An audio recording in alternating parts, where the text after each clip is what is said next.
자, 오늘 이 시간에는요, 누가복음 18장 15절부터 17절까지 있는 말씀을 통해서 우리 자녀를 주께 인도하라, 자녀를 주께 인도하라 라는 제목으로 우리 하나님의 말씀을 함께 나누도록 하겠습니다.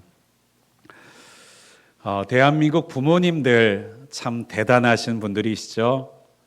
특별히 대한민국의 이 발전과 놀라운 변화에 그 근본을 따지자면 해외에서도 여러 가지 이유들을 찾지만 그 중에 하나가 바로 부모님들의 자녀를 향한 헌신, 그리고 교육열, 그리고 나는 사용하지 못하고 누리지 못할지라도 그 자녀들에게 누리고자 하는 그 희생이 이 대한민국을 이렇게 빨리 그리고 신속하게 놀랍게 발전시켜 나아갔다라는 말들을 하시는 분들이 많이 있습니다. 그렇습니다. 대한민국은 자원이 많은 나라도 아니고 또 수많은 강대국들에 둘러싸여져 있어서 마음껏 길을 펼 수도 없는 나라였음에도 불구하고 오직 사람만 남아 있었던 이 땅 가운데 우리의 앞선 세대들이 그 사람들을 길러내고 키워나가는 일에 헌신하고 수고해 주심으로 인하여서 지금의 대한민국이 있게 된 것임을 우리가 아마도 부인할 수 없을 것 같습니다. 그래서 그럴까요? 우리 대한민국에 있는 예수 그리스도를 믿는 부모님들이 자녀들을 향한 열정도 전 세계 어디 못지않은 것을 볼 때가 많이 있습니다. 특별히 목회 데이터 연구소라는 곳의 연구를 통해서 보면요, 대한민국 예수 믿는 부모님들에 대해서 그 통계를 조사해 봤더니요, 자그마치 89%나 되는 분들이 이렇게 대답했다고 합니다. 내 자녀에게 신앙을 물려줄 수 있다면 내가 무엇이든지 배울 용의가 있고 알아갈 용의가 있다라고 하는 말을요. 그렇습니다. 우리는 세상 가운데서 우리가 누리고 싶었던 것, 좋았던 것들도 자녀에게 물려주고 싶어 하지만 또한 그 열정을 가지고 신앙을 가지고 있는 부모님들께서는 무엇보다 신앙을 우리의 가족들에게, 우리의 자녀들에게, 우리의 다음 세대들에게 물려주고 싶어하는 소망을 그리고 열망을 가지고 계신 것이 틀림없습니다. 특별히 그러한 열망이 있기에 오늘 본문의 15절에서 예수님께 아이들을 데리고 나와서 축복 기도를 받으려고 아우성치고 있는 그 부모님들의 모습, 그 엄마들의 모습이 우리는요, 공감이 될 수 있을 것 같아요. 어쩌면 우리가 이 모습을 보면서 아니, 예수님 앞에 놓고 왜 이렇게 소란들이래? 왜 이렇게 어수선하게 하고 있대? 라고 생각하는 분들도 있으실지 모르지만 이 부모님들의 열망, 때로는 과거에 학교에 보면 치맛바람이라는 얘기가 있었죠. 학부모님들이 자녀들을 한 번이라도 선생님들 눈에 들게 하려고 선물을 바리바리 싸들고 가서 우리 애 좀 잘 봐주세요, 우리 애 좀 기억해 주세요 라고 하셨던 그 치맛바람이 있었던 문화를 가진 우리 대한민국에서는요, 이 오늘 예수님을 찾아가고 있는, 기도받으려고 아우성치고 있는 이 부모님들의 심령을 누구보다도 잘 공감할 수 있을 것이라고 생각합니다. 그렇습니다. 오늘 15절에 있는 말씀에 보니까요, 사람들이 예수님께서 만져주심을 바라고 누구를 만져주기를 바라시고요, 자기의 어린 아기들이 주님 앞에 한 번이라도 만져짐 받기를 원하여서요, 그 아이들을 데리고 몰려왔다라고 하는 거예요. 그런데 그 몰려옴이 얼마나 막무가내 같고 아우성을 쳤는지요, 제자들이 보고 꾸짖었다라고까지 말하고 있는 것입니다. 여러분, 이분들이요, 줄 잘 서가지고 순번 기다리면서 조용히 예수님 기다리고 있었으면 제자들이 굳이 꾸짖고 혼낼 이유가 어디 있었겠어요. 그런데요, 소위 말하는 돗대기 시장 같았다는 것이죠. 너도 나도 저 먼저요, 저 먼저요, 예수님 저희 애 먼저요 막 소리치면서 아이들을 내미니까요, 이 제자들이 그 소란스러운 모습, 그리고 또 예수님이 가고자 하는 길을 막아대니까 꾸짖고 혼을 내고 있었다라고 하는 것입니다. 당시에는요, 이와 같은 전통이 있었다고 합니다. 유명한 랍비나 유명한 가르침을 주는 스승이 있을 때는요, 자신의 자녀들을 데리고 가서요, 기도를 받거나 만짐을 받거나 축복을 받는 것이 굉장히 자녀에게 줄 수 있는 정말 좋은 선물이라고 여기는 전통이 있었다라고 합니다. 무엇보다도요, 이 당시에는요, 그러한 사고가 있었어요. 손을 대면 그 사람의 능력, 그 사람의 영성, 그 사람의 힘이 그 만져진 사람에게 전이 된다라고 하는 생각을 갖고 있었기 때문이죠. 그래서요, 이 예수님 손에 우리의 자녀가 만져지기만 하면 예수님과 같이 훌륭한 능력이, 예수님과 같이 훌륭한 언변이, 예수님과 훌륭한 인격이 우리의 아이들에게, 우리의 자녀들에게 옮겨질 것이라는 기대를 가지고 만져달라고, 축복해달라고, 기도해달라고 아이들을 데리고 아우성쳤던 것입니다. 예나 지금이나 부모님들은 자녀들이 잘 되기를 이렇게 원하고 계시는 것 같습니다. 예나 지금이나 부모님들은요, 나는 자존심이 있고 나는 예의를 갖추고 나는 쭈뼛쭈뼛 쑥스러운 일들이 있어도요, 자녀를 위해서라면, 내 아이를 위해서라면, 내 아이의 복과 형통을 위해서라면요, 팔 걷어붙이고 바지 걷어붙이고 언제든지 뛰어들 수 있는 분들이 바로 우리의 부모님들, 우리의 어머님들이신 것을 부인할 수 없을 줄 믿습니다. 오늘 그래서요, 그 꾸짖음 가운데서도요, 그 축복받기 위해서 나오는 그 아이들을 보고, 아기들을 보면서요, 예수님은요, 화가 나셨습니다. 화가 나셨어요. 오늘 본문에는 기록되어 있지 않지만요, 마가복음 10장 14절에 보면요, 이와 같이 말씀하고 있습니다. 예수께서 보시고 노하시어 이르시되 어린아이들이 내게 오는 것을 용납하고 금하지 말라. 하나님의 나라가 이런 자의 것이니라. 여러분, 예수님이 왜 화를 내셨다고요? 시끄러워서 화를 내신 게 아니에요. 돗대기 시장 같아서 화를 내신 게 아니에요. 누구를 향해서 화를 내신 거예요? 맡고 있는 제자들에게 화를 내신 거예요. 못 오게 하는 제자들에게 화가 나신 거예요.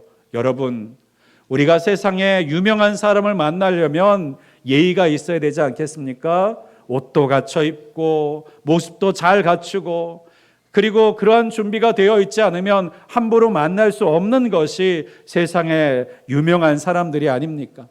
그런데 우리 예수님은 어떤 분이세요?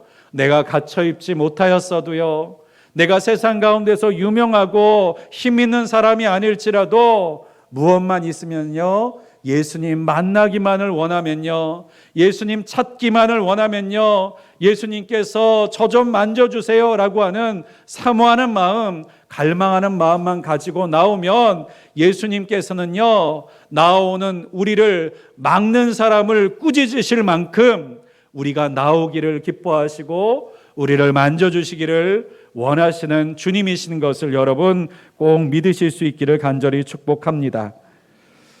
특별히 오늘은 어린이 주일입니다.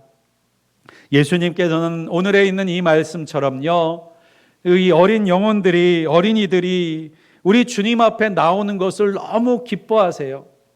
물론 장성한 어른들이 나오는 것도 당연히 기뻐하시겠지만, 특별히 오늘 본문의 예수님께서는요, 그 나오는 사람을 가로막는, 동거동락하는 제자들을 꾸짖고 화가 나실 만큼, 여러분, 성경에 예수님 화내실 때 몇 번 없습니다. 예수님 성경에서 화내셨다는 표현 몇 개 없어요. 그런데요, 예수님이 화내셨다는 얘기가 지금 2번 나오는데, 한 번은 성전을 돗대기 시장 만들고 장사하는 곳으로 만들었던 사람들을 향해서 화가 나셨고, 또 하나의 화가 뭐예요? 어린아이들이 예수님께로 나오는 것을 가로막는 것에 화가 나셨다라고 말씀하세요. 그만큼 하나님께서는요, 이 어린 영혼들을, 어린이들을 사랑하시는 줄을 믿습니다. 그래서요, 그 어린이들이 주님 앞에 나오는 것을요, 어떤 것으로도 가로막히는 것을 원치 않으신다는 것을 우리가 기억하실 수 있기를 축복합니다. 그런데요, 이 시대에도요, 이 어린이들은요, 하나님께서 하나님 곁으로 불러들이고 싶어 하십니다. 그런데요, 어느 시대에나요, 장애물들이 있다는 거예요. 오늘 본문에서는 누가 장애물이었습니까? 누가 방해꾼이었습니까? 제자들이요. 여러분, 제자들도 방해꾼이 될 수 있군요. 예수님의 마음을 제대로 알아차리지 못하고 예수님이 무엇을 중요하게 생각하시는지를 모르면 제자들이라 할지라도요, 예수님 앞에 방해꾼이 될 수가 있는 거군요. 이 시대에 우리 다음 세대들이나 어린 아이들이 주님 앞에 나오는 것을 가장 방해할 수 있는 존재는 누구일까요? 안타깝고 아쉽게도요, 부모님이라고 하는 사실입니다. 여러분, 오늘 본문에서는요, 아이들을 데리고 예수님께 나오게 하려고 발버둥 치는 이 부모님들, 그런데 이 시대에는요, 안타깝게도 부모님들이 교회 못 가게 하는 경우가 의외로 많다라고 하는 것을 통계적으로 보게 됩니다. 그렇습니다. 우리는요, 자녀들이요, 교회 잘 나가고 신앙생활 잘 하기를 원하시고 계시는 줄을 압니다. 그런데요, 통계를 통해서 보니까요, 의외의 답변들이 있어요. 예배를 드리지 않는 학생들에게 물어봤습니다. 왜 예배를 드리지 않느냐? 그랬더니요, 학원 때문에, 공부 때문이라는 답이요, 자그마치 50%에 달했습니다. 그런데요, 더 놀라운 것이 무엇입니까? 그 예배를 안 드린 이유 중에서 20%는요, 부모님이 반대하기 때문이라는 이야기가 있었어요. 그런데 부모님의 반대로 예배를 드리지 못하는 이 부모님들이 다 믿지 않는 부모님이셨을까요? 그렇지 않습니다. 예수님을 믿는 부모님들도요, 학원 때문에, 공부 때문에 교회 가는 것을 반대하는 사람들이 적지 않았다는 것이 우리에게 있어서는 다소 충격적인 것 같습니다. 그렇습니다. 이 시대에는요, 우리 주님께서는 어떻게 해서든 한 영혼이라도 우리 주님 앞에 나오게 하기를 원하셔서 십자가 달려 죽으시기까지, 피를 흘리시기까지, 채찍에 맞으시기까지, 그 가시 면류관을 쓰시기까지 예수님께서는 희생하셨는데요, 그 희생이 무색하도록 지금 시대에는요, 예수님께 예배드리고자 하는 다음 세대들의 가로막는 존재 가운데서 그들을 어쩌면 가장 잘 인도해야 될 부모님들 가운데 그러한 마음을 가지신 분들이 종종 있다라고 하는 것입니다. 그렇습니다. 오늘도 우리가 이 말씀을 통해서 우리가 예수님의 마음을 온전하게 알아차리지 못하고 그 일을 방해하는 방해꾼이 되었던 것과 같이 우리가 그러한 제자들이 되지 않기를 간절히 소망합니다. 그렇다면 우리는 어떻게 해야 할까요? 어떻게 하면 자녀들을 주님께 인도할 수 있는 주님의 마음에 합한 사람들이 되어질 수 있을까요? 세 가지로 생각해 보려고 합니다. 첫 번째는요, 주님께 데리고 나와야 한다는 것입니다. 첫 번째가 뭐라고요? 주님께 데리고 나와야 한다. 여러분, 서양에 이런 속담이 있습니다. 말을 물가에 끌고 갈 수는 있어도 물을 먹일 수는 없다. 이 말을 자녀를 신앙을 세워주고 싶었던 부모님들은 실감하고 절감하시지 않습니까? 교회에 데리고 갈 수는 있어도 믿음을 만들어줄 수는 없다라고요. 그래요. 우리가 어린 시절에 얼마나 부모님들께서 자녀들을 교회에 데리고 가시려고 얼마나 노력하셨습니까? 때로는 유혹하고, 때로는 혼을 내고, 때로는 겁박을 하시면서 교회에 가야 된다고 얼마나 독려하시고 인도하셨어요. 그런데요, 중학교가 되기 시작하고 고등학교가 되기 시작하고 대학생이 되기 시작하면요, 아이들이 하나 둘씩 교회를 떠나가는데 그것을 이제 더 이상 붙잡지 못하는 무기력감을 경험했던 분들이 참 많이 계시더라고요. 그렇습니다. 정말 그렇습니다. 통계를 보니까요, 중학교 때부터, 그러니까 성인이 된 분들 중에서 언제부터 교회를 안 나가기 시작하셨는가? 모태신앙인 친구들에게만 통계를 조사했는데요.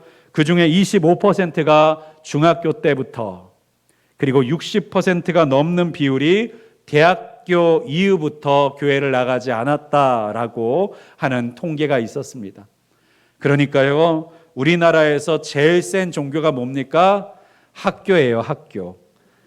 네, 학교 공부가 이제 적용되기 시작하면요, 이 교회가 힘을 못 쓰는 것을 보는 것 같습니다. 게다가 그 학교가 가장 커지는 대학교가 되면요, 이제 부모님들도요, 자녀들의 신앙과 믿음에 대해서 손댈 수가 없을 정도가 되어지는 그러한 심각한 모습을 우리가 보게 됩니다.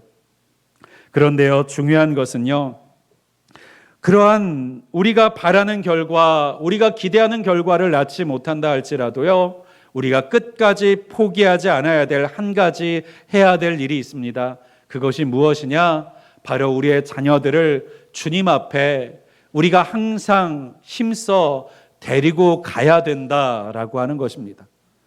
그렇습니다. 우리는요, 때로는 한 번 해보고, 두 번 해보고, 세 번 해보고 안 되면 포기하거나 무기력해질 때가 많이 있습니다.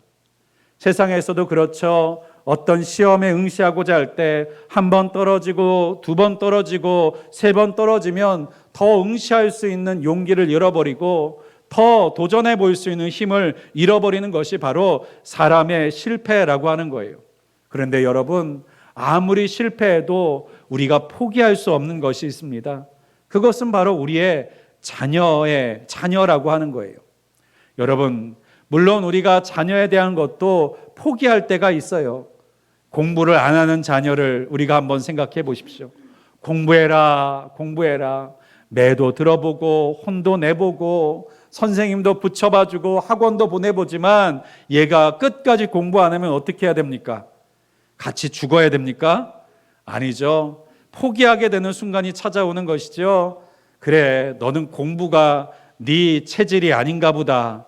다른 걸 좀 해보자 라고 하면서 다른 길을 찾아주고 다른 방법을 찾아주곤 합니다. 그런데요, 여러분, 이게 선택할 수 있는 거면 상관없지만 선택할 수 없는 문제는 어떻게 하시겠습니까? 예를 들면요, 우리의 자녀가 거식증이 걸렸다고 생각해 보십시오. 거식증이 뭡니까? 음식을 넘기지 못하는, 음식을 먹지 않는 정신적인, 심리적인 병이에요. 그런데 이 거식증이 걸린 자녀가 있습니다. 그래서 아무리 밥을 먹여주려고 해도요, 계속해서 뱉어냅니다. 토해냅니다. 삼키지를 못합니다. 그러면 여러분, 한 번 먹여보고, 두 번 먹여보고, 세 번 먹여봤는데 얘가 안 넘기면 여러분 어떻게 하십니까? 그래, 네 인생은 네 인생이니까 네가 알아서 먹든지 말든지 마음대로 해 라고 하시겠습니까? 아니면 너는 이제 내 자식 아니니까 나가서 살아라 라고 포기하고 내어 쫓아내시겠습니까? 여러분, 이게 이 아이의 마음대로 되어질 수 없는 것이라는 것을 우리가 알면요, 이 일이 이 아이가 노력한다고 해서 마음대로 할 수 있는 것이 아니라는 것을 알면 부모는 어떻게 합니까? 포기하지 않고 끝까지 그 아이들을 붙들고 있게 된다는 것이죠.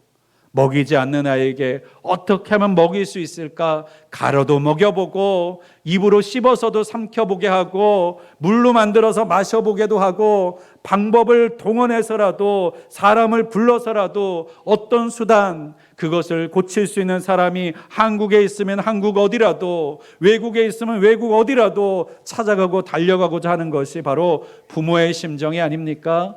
포기할 수 없는 것이 바로 부모의 마음이 아닙니까? 그런데 여러분, 왜 우리는 신앙의 문제에 대해서 포기합니까? 그것이 아이들이 노력하지 않는 것 때문이라고 생각하기 때문입니다. 아이들이 결심하지 않기 때문이라고 생각하기 때문입니다. 아이들이 스스로 받아들이지 않는 아이들의 책임이라고 생각하기 때문인 것이죠. 그러나 여러분, 성경은 우리에게 말하고 있습니다. 믿음은요, 하나님께서 주시는 선물이라고요.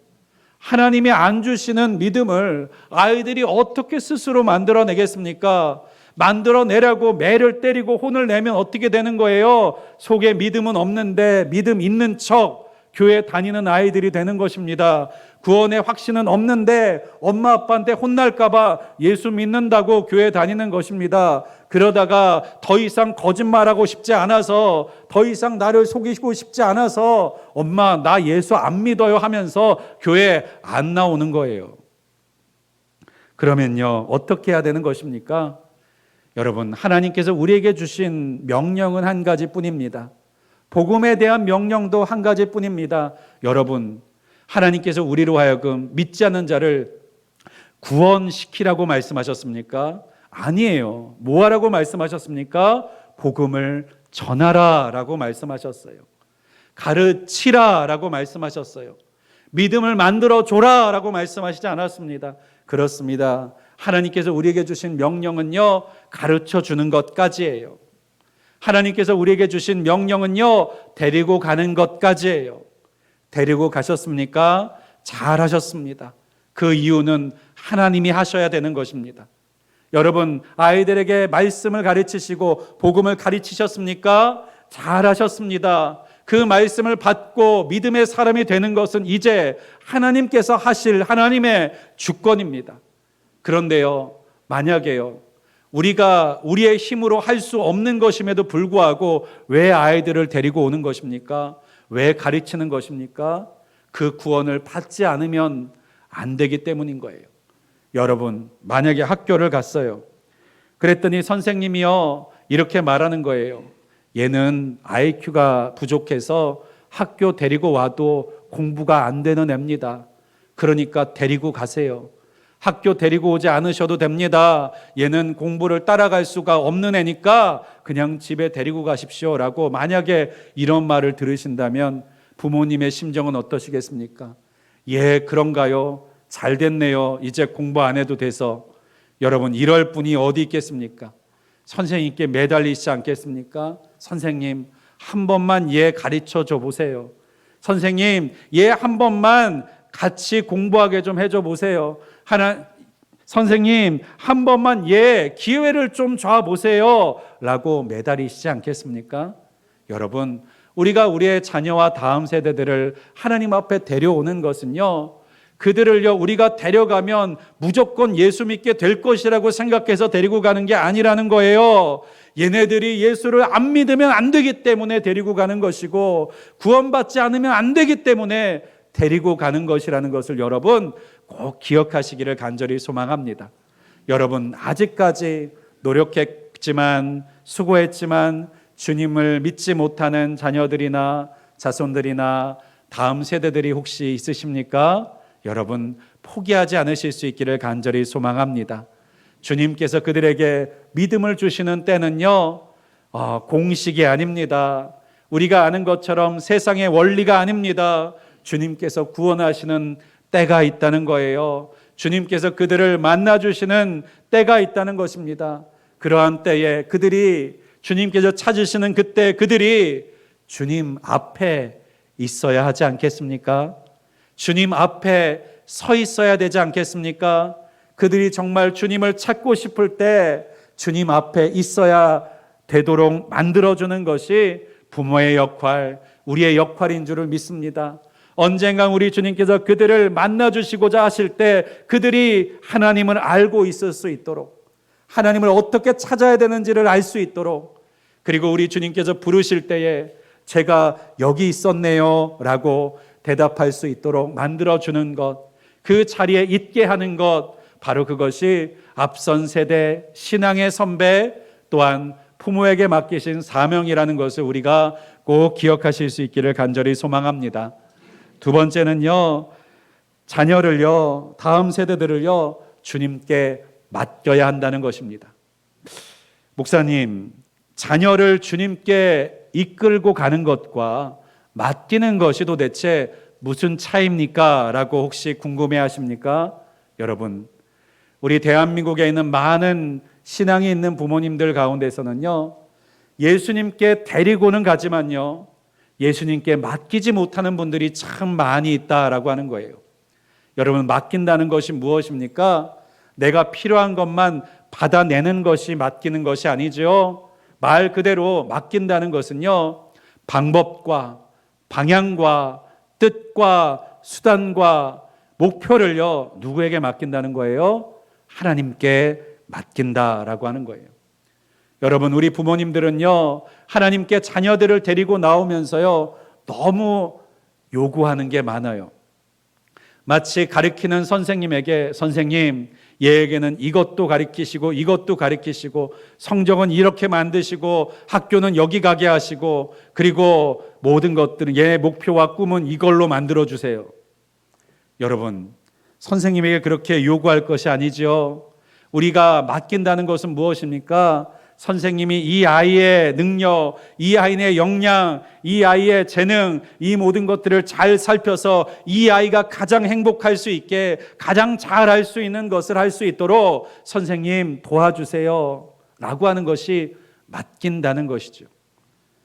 오늘 본문에도 보십시오. 예수님 앞에 축복 기도를 받기 위해서 어린 아이들을 데리고 왔습니다.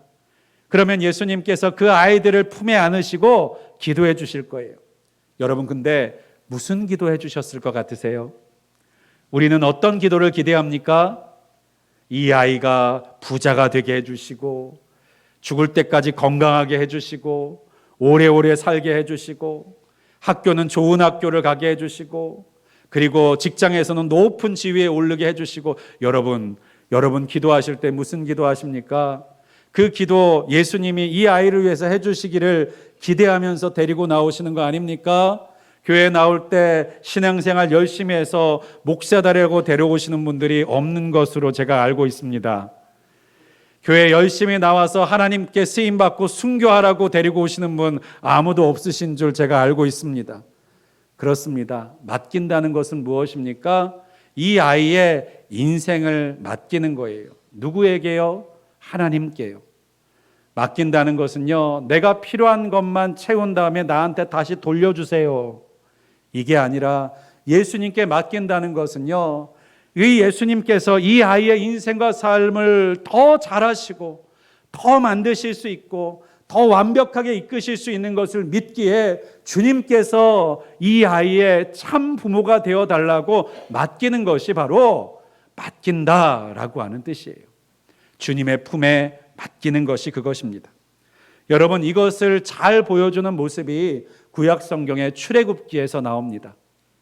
구약 성경의 출애굽기를 보면요, 이스라엘 백성들이 애굽 땅에서 머물 때에 바로 왕의 핍박이 임하게 됩니다. 그래서요, 이스라엘 가운데 태어난 남자 아이들은요, 다 칼로 죽여라 라고 하는 명령을 내리게 돼요. 그때에 요게벳이라고 하는 엄마가 있었습니다. 그런데 이 집안에 아이가 태어났어요. 아들이 근데 태어난 거예요. 여러분, 아이가 태어난 것은 얼마나 기쁜 일입니까? 그런데 이 엄마의 눈에서 눈물이 흐르는 거예요. 이 아이는 이제 죽겠구나. 이제 군인들에게 끌려가서 죽임을 당했구나. 이 아이를 죽일 수 없어서 숨겨서 키웁니다. 그런데 이 아이가 점점 커지기 시작하니까요, 울음소리도 커지고 말소리도 커지니까요, 더 이상 숨길 수가 없는 거예요. 그러다 보니까 어떤 생각이 듭니까? 내가 이 아이를 안고 있으면, 내 아이를 데리고 있으면, 이 아이를 우리 가정에서 움켜쥐고 있으면 이제 이 아이는 조만간 죽겠구나 생각하니까 어떻게 한 거예요? 갈대 상자를 만들어요. 그리고 이 아이를 그곳에 누입니다. 그리고 나일강 위에 이 아이를 띄어서 보내는 거예요. 내 손에서는 반드시 죽겠지만 이 아이가 나일강에 띄워지게 되면 살 길을 찾게 되지 않을까? 이 죽을 것이 당연한 운명 속에서 무언가 새로운 길이 열리지는 않을까라고 하는 소망을 가지고 이 요게벳이라는 엄마가 갈대 상자에 이 아이를 담아서요, 그 나일강 위에 띄어 보내는 거예요. 그랬더니 어떤 일이 일어납니까? 이 아이를요, 바로의 공주가 주워가는 놀라운 기적이 일어납니다. 누구의 이야기입니까? 모세의 이야기예요. 여러분, 모세는 엄마의 품에 있었으면요, 얼마 안 있다 죽임을 당했을 겁니다. 그래서 하나님께서는 이 모세를 엄마의 품에서 내려놓을 수밖에 없도록 요게벳을 감동하셨고, 그리고 나일강 가운데 띄워서 바로의 공주의 손에 건짐받게 하심으로 인하여서 하나님이 계획하셨던 이스라엘 백성들, 믿음의 사람들을 구원하는 일을 위하여서 이 모세를 사용하시는 계획을 진행하셨더라라고 하는 것입니다. 그렇습니다. 우리의 자녀들이 우리의 손을 통해서 길러지면 어떤 인물이 되시겠습니까? 물론 청출어람이라는 말도 있습니다만 대부분은요, 부모보다 더 나은 사람, 더 훌륭한 사람, 더 좋은 사람 되기가 어렵습니다. 무엇보다도 부모는 어떻습니까? 여러분, 부모된 나는 완벽합니까? 부모된 나는 정말 완벽한 인격과 성품과 언어와 그리고 표현을 가지고 있습니까? 정말 내 안에서만 자라고 나만 보면서 자라면 아이가 정말 훌륭한 사람이 될 수 있을 것이라고 자신하십니까? 그렇지 않다고 생각될 때 우리는 우리의 자녀들을 영적인 갈대상자에 담아 하나님께 맡겨드릴 수 있는 사람이 되어야 될 줄을 믿습니다. 하나님, 내가 이 아이를 낳은 부모이지만 이 아이를 정말 행복하게 만들어줄 수 있는 참 부모는 우리 하나님밖에 없습니다. 주님 손에 내 가장 사랑하는 이 아이를 주님 손에 맡겨드립니다. 우리가 부모로서 해야 될 것은요, 끝까지 아이를 움켜쥐고만 있는 것이 아니라 우리에게 더 귀하고 그 아이의 참 부모가 되어주실 수 있는 하나님께 맡겨드리는 것까지가 바로 우리에게 주시는 사명, 우리에게 맡겨주신 소명이라는 것을 여러분 꼭 기억하실 수 있기를 간절히 소망합니다. 그렇습니다. 오늘 우리 늘빗에 있는 우리 모든 성도님들, 하나님의 사람들도요, 하나님께 맡겨드릴 수 있는 놀라운 결단, 그리고 하나님께서 하나님의 말씀과 방법으로 우리의 자녀들과 다음 세대들을 길러 나아가실 수 있는 하나님께 기회를 드리는 지혜로운 자들이 되실 수 있기를 주님의 이름으로 간절히 축원드립니다.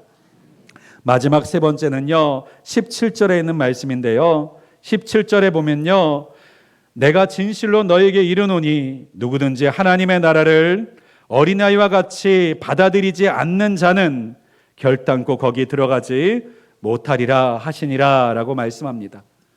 성경에는요, 천국 하나님의 나라를 어린아이와 같은 자, 어린아이 같은 마음을 가진 자가 들어가는 곳이라고 성경에서 말씀하고 계세요. 그런데 많은 분들은 오해하고 착각하실 때가 있습니다. 어린아이와 같다라고 하니까요, 순진한 사람, 세상 모르는 사람, 세상 돌아가는 건 모르는 순수한 사람이 천국에 들어간다라고 이렇게 오해하시는 경우가 너무나도 많아요. 여러분, 성경은 우리에게 순진한 사람이 되라고 말한 적이 없습니다. 오히려 예수님께서는 우리에게 이렇게 말씀하십니다. 내가 너희를 세상에 보내노라 라고 말씀하시면서 어떻게 되어라고 말씀하시느냐? 뱀과 같이 지혜롭고 비둘기같이 순결하라 라고 말씀하셔요. 이 말이 무슨 말이에요? 우리가 비둘기같이 순결하기 위해서는요, 순수한 것만으로는 우리가 순결함을 지킬 수가 없다는 것입니다. 이 순결함을 지키기 위해서 무엇이 필요하다는 거예요? 지혜가 필요하다는 거예요. 뱀도 기겁할 지혜가 우리의 신앙생활 가운데 필요하다라고 하는 것입니다. 왜 그렇습니까? 마귀와 사단은 날마다 우리를 유혹해서 넘어뜨리려 하기 때문입니다. 여러분, 세상 모든 사람들이 사기치려고 하는 시대를 만약에 우리의 자녀들을 보내야 된다고 하면요, 여러분, 온시안의 화초와 같은 순진한 애 세상에 보내실 수 있겠습니까? 그런데 세상에 나가야 되면 어떻게 해야 돼요? 가리키고 보내야죠. 준비시키고 보내야죠. 똑똑하게 만들어서 보내야죠. 그렇습니다. 우리가 어린아이와 같이 된다라는 것은요, 순진하고 어리석고 아무것도 모르는 애가 천국에 간다는 뜻이 아니라 어린아이와 같이 스폰지처럼 하나님의 말씀을 흡수하고 믿고 받아들이고 내 것으로 만드는 사람, 바로 그 사람이 천국을 소유하는 자가 된다고 말씀하고 계시는 거예요. 여러분, 천국은 내가 노력해서 들어가는 곳이 아니지 않습니까? 내가 무언가를 행함으로 들어가는 곳이 아니지 않습니까? 무엇으로만 들어갑니까? 주의 말씀으로 주를 믿는 믿음으로만 들어가는 곳이기에 그 믿음이 우리 안에 스포틴처럼 흡수되지 않으면요, 주의 말씀이 우리의 삶과 우리의 생각 가운데 흡수되지 않으면요, 천국과 전혀 상관없는 인생을 살아가게 되는 것이에요. 여러분, 우리가 어떻게 우리의 자녀들을 주님께로 인도할 수 있습니까?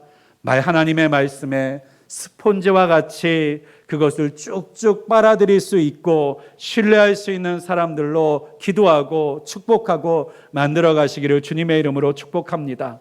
그래서 성경의 잠언서에 보면요, 누가 지혜로운 사람이라고 말합니까? 하나님을 경외하는 사람.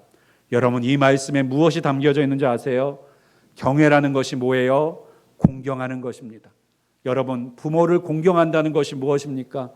부모에게 돈 많이 갖다 드리는 게 공경입니까? 부모에게 집 사드리는 것이 공경입니까? 아니요. 부모를 공경하는 것이 무엇입니까? 부모의 의견과 부모의 말을 존중하는 것이 공경하는 것이죠. 하나님을 경외하는 것이 무엇입니까? 하나님께 무언가 내가 물질을 갖다 바치고 교회를 지어 바치면 하나님을 경외하는 것입니까? 아닙니다. 하나님의 말씀을 존중하는 것입니다. 하나님의 말씀을 받아들이는 것입니다. 그러하구나라고 받아들이고 그대로 살아가려고 몸부림치는 것이 하나님을 경외하는 것, 부모를 공경하는 것인 줄을 꼭 믿으실 수 있기를 간절히 소망합니다.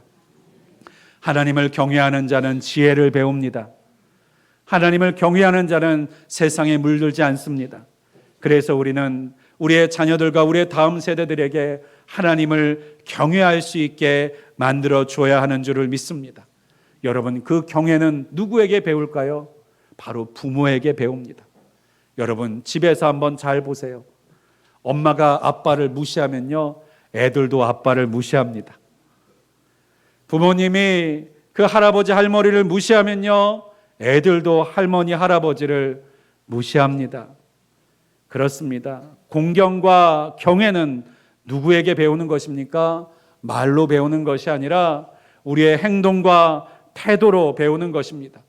우리의 부모님이 하나님을 향해서 어떤 태도로 살아가고 있는지, 우리의 부모님, 할아버지, 할머니들이 그 믿는 하나님 앞에 어떠한 자세로 살아가고 있는지를 통해서 우리의 다음 세대들은 경외라는 것을 배우게 된다라고 하는 것이죠. 사랑하는 여러분, 우리의 다음 세대들을 하나님 앞에 인도하도록 그 경외의 모습을 보여주실 수 있기를 주님의 이름으로 간절히 축원드립니다.